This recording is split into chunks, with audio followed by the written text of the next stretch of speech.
अस्सलाम वालेकुम। Step by step solution में आपका खुशामदीद है। आज हम एक्सरसाइज जो रिव्यू करने जा रहे हैं वो 4.1 है। 4.1 जो है वो बहुत ही इंपॉर्टेंट एक्सरसाइजेज में से शुमार होती है। वजह इसकी ये है कि सेक्शन बी का जो पार्ट 1 होता है, क्वेश्चन 1 होता है, उसमें हमारे पास एक क्वेश्चन आता है फैक्टराइज द फॉलोइंग। यूजुअली बच्चों को उसी में ही ज़्यादा प्रॉब्लम हो रही होती है कि हमने कौन सा फार्मूला अप्लाई करना है।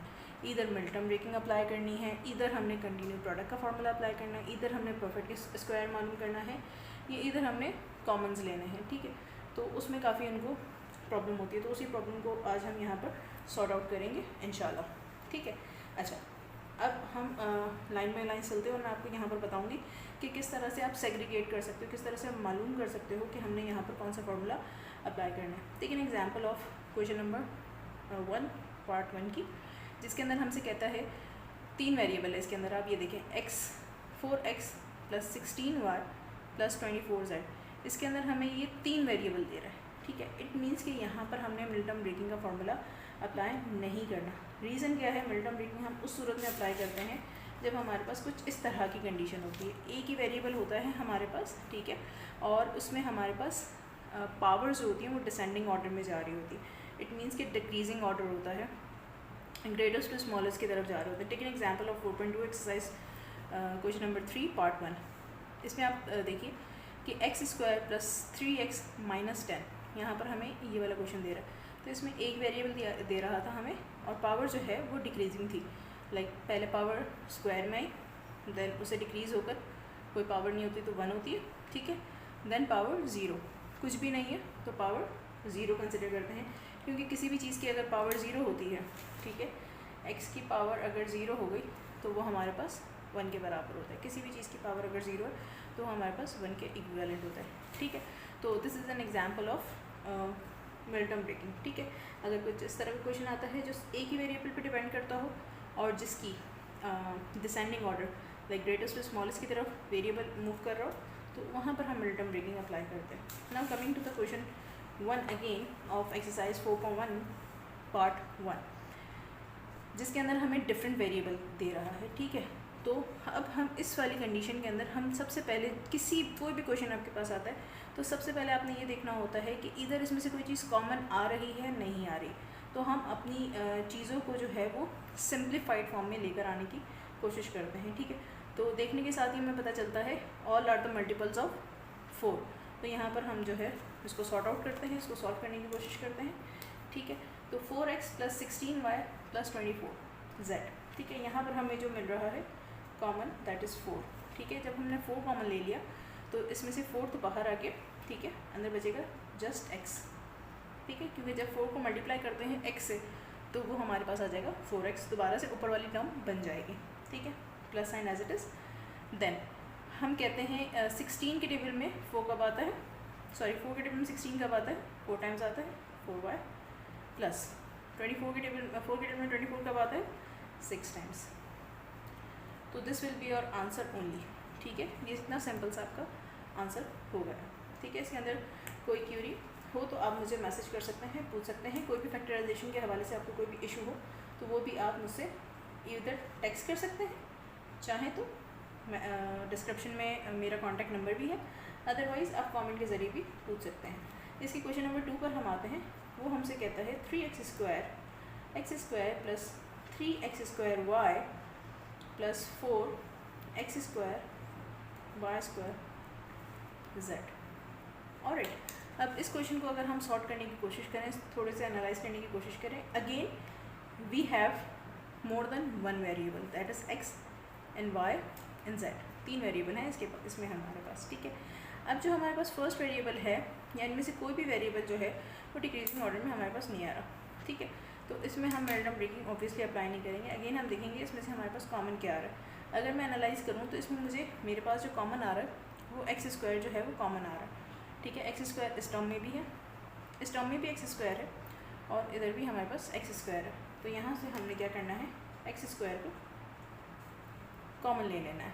ठीक है, जब यहाँ से x² कॉमन आ गया तो वी ओनली है 1 ओवर है, कुछ नहीं होता तो 1 होता है। ठीक है, क्योंकि हम 1 को इससे मल्टीप्लाई करेंगे। यूजुअली मिस्टेक क्या करते हो आप ये मिस्टेक करते हो कि जब यहाँ पर कुछ भी नहीं होता ना तो x² लिखने के बाद आप यहाँ पर कोई भी वैल्यू नहीं लिखते। ठीक है, बट ऐसा नहीं है। आपने यहाँ पर 1 लिखना है क्योंकि यहाँ पर इसके साथ कोई कोफिशिएंट नहीं है, तो 1 इसका कोफिशिएंट यहाँ पर मौजूद है। ठीक है, यूजुअली स्टूडेंट क्या करते हैं, इस जगह को x² बाहर लिख दिया, तो इस जगह को यहाँ पर एम्प्टी छोड़ दिया। मैथ्स कहता है कि आप कुछ भी करो, मैं वापस अपनी असल हालत में आना चाहिए। तो जब x² को यहाँ पर आप कोई भी वेरिएबल नहीं लिखोगे, कुछ भी नहीं लिखोगे, तो दोबारा से ऊपर वाली टर्म नहीं बनेगी। जब हम x² को 1 से मल्टीप्लाई करेंगे तो ये हमारे पास वापस x² बन जाएगा। ठीक है, देन प्लस का साइन। ठीक है, अब हमारे पास x² को हमने कॉमन ले लिया था, हमारे पास बचा 3 और y, तो 3 और y को हमने यहाँ लिख दिया। देन अगेन प्लस, इसमें से x² जो है वो हमारे पास कॉमन आ गया था, बाहर आ गया था, हम अंदर लिखेंगे 4y² z। It's become your answer. ठीक है, देन इसके बाद हम आगे वाले क्वेश्चंस की तरफ जाते हैं। ठीक है, पार्ट 3 इसका, ये हमसे कहता है 3pqr plus 6pqt plus 3pqs। ठीक है, अगेन यहाँ पर हमारे पास मोर देन 1 वेरिएबल है और यहाँ पर हमारे पास कोई भी डिक्रीजिंग ऑर्डर में पावर्स नहीं है, तो again we should have to take the common from that. अगर देखा जाए तो मेरे पास यहाँ पर 3 है, ठीक है, यहाँ पर भी 3 है, तो 3 तो एक कॉमन आ सकता है, लेकिन मसला ये है कि हमारे पास इस तरह के कॉमन आना चाहिए जो तीनों टर्म्स में कॉमन आना चाहिए।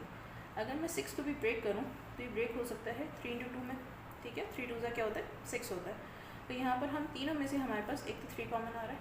ठीक है, देन हमारे पास और क्या कॉमन आ रहा है, p इन तीनों टर्म्स में मौजूद है, तो p कॉमन आ रहा है, देन q इन तीनों टर्म्स में मौजूद है। इट मीन्स 3pq इस वाली टर्म में से हमने कॉमन ले लिया, यहाँ पर सिर्फ और सिर्फ रिमेनिंग रहा r प्लस यहाँ पर 6 था, 6 कैसे बना था, 3 × 2 से बना था, 3 हमने कॉमन ले लिया, रिमेनिंग हमारे पास बाकी रहा 2, pq हम बाहर ले चुके हैं, कॉमन ले चुके हैं, यहाँ पर सिर्फ बाकी रहा t। इस वाली टर्म में से हमने pq 3pq हमने कॉमन ले लिया था, रिमेनिंग था s। ठीक है, मज़ीद फर्दर कुछ भी कॉमन नहीं है, तो ये हमारा आंसर हो जाना है। ठीक है, क्वेश्चन नंबर 4 इसका देखते हैं। वो हमसे कहता है 9qr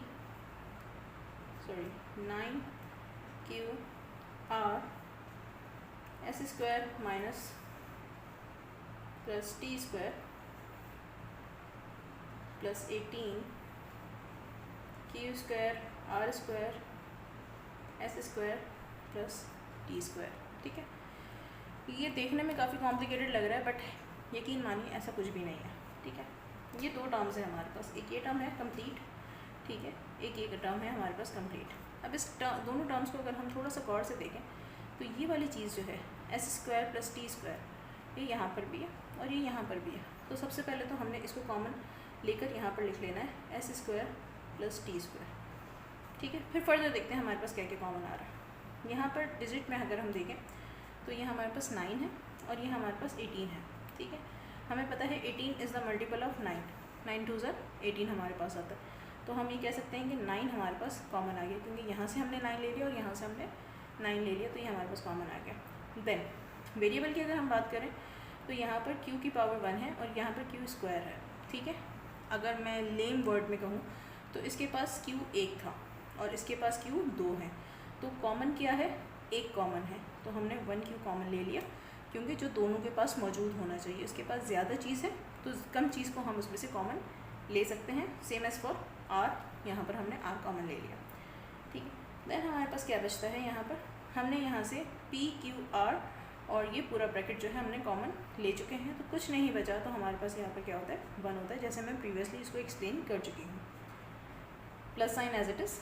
ठीक है, 9 कॉमन आ चुका, सेकेंड टर्म में से क्या बाकी रहा, रिमेनिंग रहा 2, because 18 is the multiple of 9 × 2, तो 9 तो हम बाहर कॉमन ले चुके हैं, रिमेनिंग रहा 2। यहाँ पर q थे 2, एक हमने कॉमन ले लिया, एक हमारे पास बाकी रह गया, तो एक अंदर रह जाएगा। r² था हमारे पास, एक r हमने बाहर कॉमन ले लिया, एक हमारे पास बच जाएगा अंदर, और इस वाली पूरी टर्म को हम कॉमन ऑलरेडी ले चुके हैं, तो दैट्स बिकम आवर आंसर, क्योंकि इसमें से फर्दर कोई भी चीज़ सॉर्ट आउट नहीं हो सकती। देन इसके नेक्स्ट क्वेश्चन की तरफ हम जाते हैं, क्वेश्चन नंबर पार्ट नंबर 5, जो कि हमारे पास फ्रैक्शन में है। यूजुअली स्टूडेंट्स को फ्रैक्शन में भी काफ़ी प्रॉब्लम आती है कि फ्रैक्शन को हम कैसे सॉल्व करें। फ्रैक्शन देखकर ही जो है थोड़ा सा हॉल उठने शुरू हो जाते हैं कि फ्रैक्शन है, हम तो सॉल्व नहीं कर सकते। यकीन जानिए फ्रैक्शन भी जो है वो बहुत इजी होता है सॉल्व करना। मैथ्स बहुत इजी होती है सॉल्व करना, बट हमें तरीका आना चाहिए, इतनी सी बात है।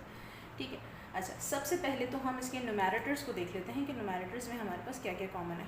अगर हम गौर से एनालाइज करें तो हमारे पास एक्स जेड एक्स की टर्म्स हैं। ठीक है, तो जब भी हम कॉमन लेते हैं तो ऊपर वाली बात से भी आपने एक बात सीखी होगी कि जो लोअस्ट टर्म होती है हम उसको कॉमन लेते हैं। ठीक है, तो सबसे पहले तो हम एक्स को देखते हैं। ठीक है, एक्स की लोअस्ट टर्म क्या है, यहाँ पर एक्स की पावर 1 है, एक्स की पावर 2 एंड एक्स स्क्वायर। यहाँ पर दोनों तरफ स्क्वायर है, जबकि यहाँ पर पावर 1 है, तो हम पावर 1 वाली चीज़ कॉमन लेंगे। जब हम z की बात करते हैं, दूसरा वेरिएबल हमारे पास z था, यहाँ पर जो है वो 3 है और यहाँ पर स्क्वायर है, यहाँ पर स्क्वायर है, तो हम ये बात इजीली कह सकते हैं कि z की जो लोएस्ट पावर है वो 2 है, तो हम 2 कॉमन ले लेंगे। ठीक है, न्यूमैरेटर डिनोमिनेटर की बारी। ठीक है, अब हम देखें तो यहाँ पर 16 है, यहाँ पर 4 है और यहाँ पर 12 है।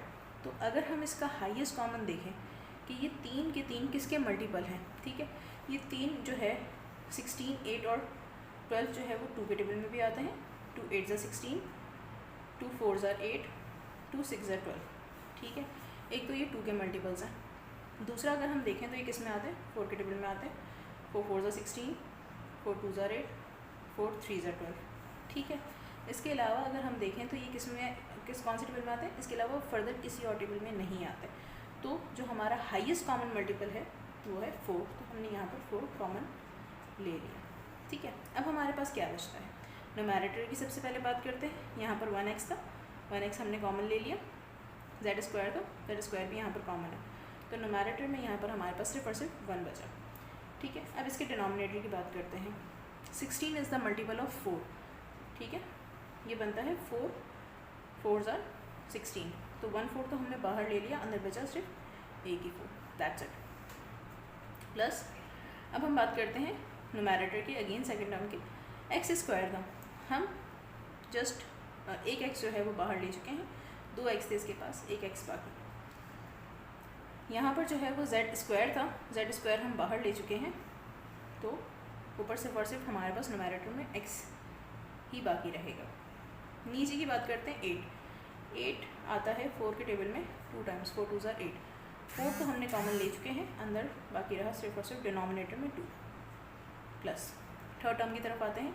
हमारे पास x की कितनी वैल्यू है, 2 वैल्यू है, मतलब x स्क्वायर है। एक x तो हम बाहर ले चुके हैं, कॉमन ले चुके हैं, हमारे पास सिर्फ और सिर्फ बाकी रहा 1x।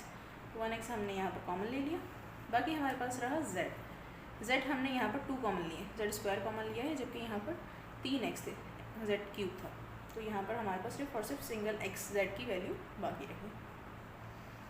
अब 12 किस तरह से बनता है, 4 हमने कॉमन लिया है, तो 4 3 ज़ा 12 होता है। 4 तो बाहर कॉमन आ गया, अंदर सिर्फ और सिर्फ बाकी रहा 3, तो दिस बिकम आवर आंसर, क्योंकि इसमें से फर्दर कुछ भी और कॉमन नहीं आ सकता। इसका लास्ट क्वेश्चन बाकी है, ठीक है, वो मैं चाहूँगी कि आप सॉल्व करें। अगर उसमें कोई प्रॉब्लम आती है तो आप मुझसे मैसेज भी कर सकते हैं, कमेंट में रिप्लाई भी कर सकते हैं, तो आपके इस प्रॉब्लम को सॉल्व कर दिया जाएगा इंशाल्लाह। नेक्स्ट वीडियो में इसका पार्ट क्वेश्चन नंबर 2 जो है वो हम सॉल्व करेंगे इंशाल्लाह।